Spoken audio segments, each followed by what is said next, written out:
Exactly. And do what they want to do. So let's give them the right to do, or the ability to deliver. Yeah. And I think for me, because I take your point that people are bored of hearing it, because they're hearing it in the same way. Same tone, same way, all the time. Because actually the message is wider. Yeah. And it's more impactful than that. But I think what gives it something special for you guys is how you also demonstrate that at games times through ethical procurement, through the way that the workers are treated, and the integrity of that, but also through everything else that might happen inside the arena as well as outside of it, and the cultural piece around that I think is important. That we must never ever lose sight of. To me, that is so important to ensure that the cultural activity around the games continues. Yeah, because it's proved it's worth its weight in gold. Yeah, and that's, as John was saying to us this morning, in fact, the legacy will be held in the cultural side of it. Yeah. Oh yes, and it will grow through that. You know, and there, of course, there are the physical manifestations of legacy, and that's fine. But that will happen. You know, that will happen, and when we can talk about the games as a catalyst for that growth. And if we can get what they're planning to do there, that the week before the games are actually starting, the business hub, all the business work being done, linking into the cultural program, linking straight into games time. I mean, it's powerful stuff. Very. Really powerful. And a change tack a little bit. Queen's Baton Relay. Yep. What do you see this one coming? back. Thoughts, feelings, experiences. Let's just have a little starter for 10 and then I'll dig in a little bit. Powerful tool. A powerful tool. And it's powerful at the moment because it's, the Queen actually writes the message and puts it in the baton. And that is what we use all the time going round the countries. Queen's message, you can see it. So she is so revered in every single country we go to. They want to see the baton. She touched it, can I touch it? You know, it's that. And that's what we were encouraging specifically this time. Because when you do a relay, everybody automatically thinks it's running. You have to run it. So some countries we're going into, running it so fast, nobody said, that's it. Well, you know, we didn't even get a chance to see it properly, far less touch it. So this time we made it, you know, we had to get as many hands touching it as possible. We started that in Glasgow, did some, but not as much as we could have done. So it's educating how we do it. And using the baton as the catalyst to bring everybody together. You know, bring everybody, let's celebrate this. Let's celebrate the games and what we're doing. All your athletes are going to go there, mums and dads are going to go with them, if not, we'll watch it on television. But they're all going to see this, and they're going to see whoever opens it or tries to open it. And the message being read. And they can all say, I saw that, I touched that. Oh wow, look, you know. So it's a powerful tool, but it can also, if it's not carefully handled, go the other way. By that I mean costing far too much money, doing it in a way that's not inclusive, and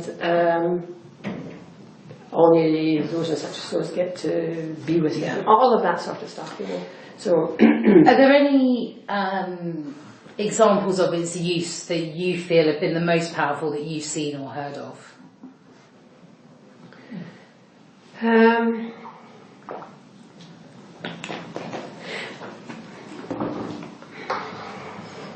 To me, one of the most powerful things I saw was in Sierra Leone. You weren't there, were you? No, you there? In Sierra Leone. This was the most home of it. It's just even now thinking about it. 2 schools.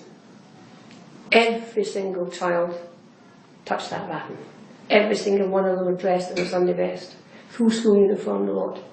And in the boys' school, the girls were in yellow and blue, and it was a private school, big, highly competitive, and all of that sort of thing. And the messages that the teachers gave to them, speaking to them and to us, and you could, it's just, you almost bring tears to your eyes.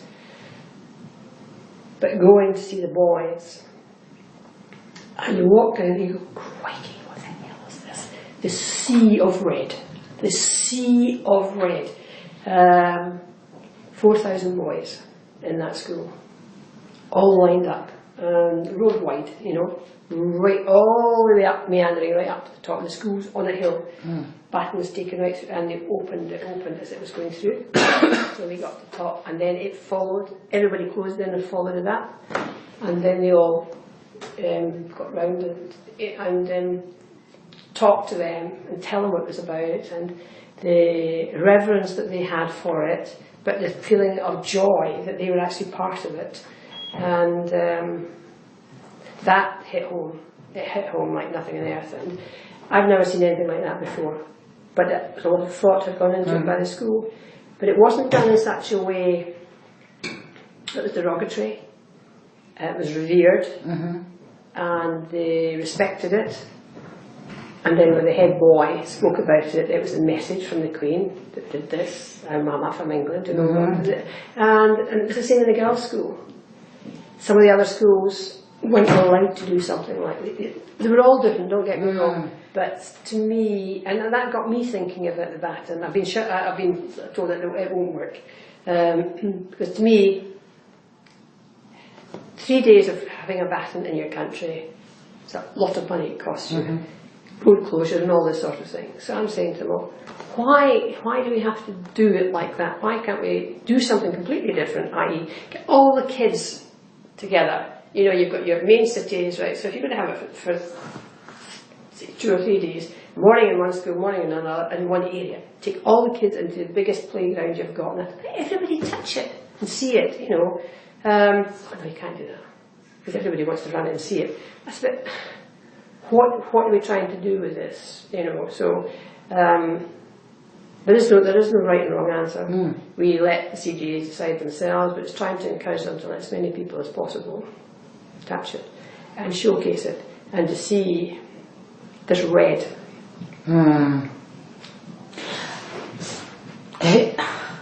I've got goosebumps, Louise.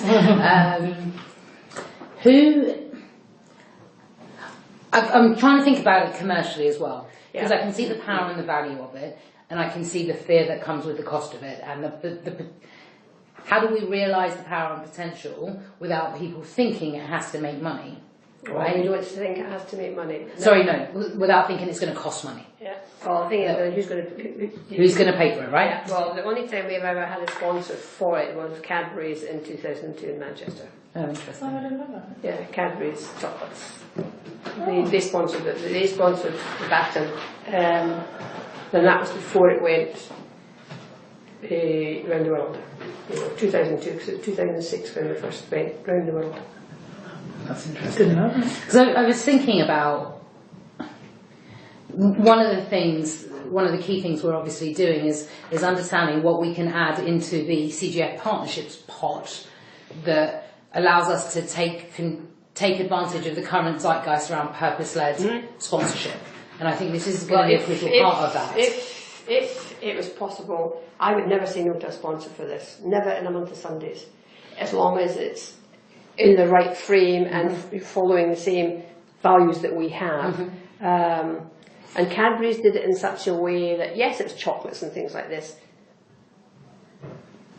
but unfortunately they were dressed up in their purple and all of that. That beside the point, but they didn't over egg it. they had sweets everywhere you went and things like that. But if we could link it or get a sponsor who, whether it be human rights, LGBT, or anything that has got a little bit of a nugget that you can use to sell that and go around it. Because the reason I think about that is, then the world's your oyster. Well, that's my point really. That let's say in the year of the games, it happens a year off, doesn't it? Right? Yeah. 12 months. So the 12 months before the games, we have an opportunity to tell 71 Commonwealth stories. You have no. You've got a million stories, 71 times. You are going to 71 countries to tell their story to the rest of the world. Yeah, and that's my point, right? But I also want the 3 years before that, the 2 years before that, for us to have influenced those stories by virtue of offering programming that's local and relevant that they've chosen.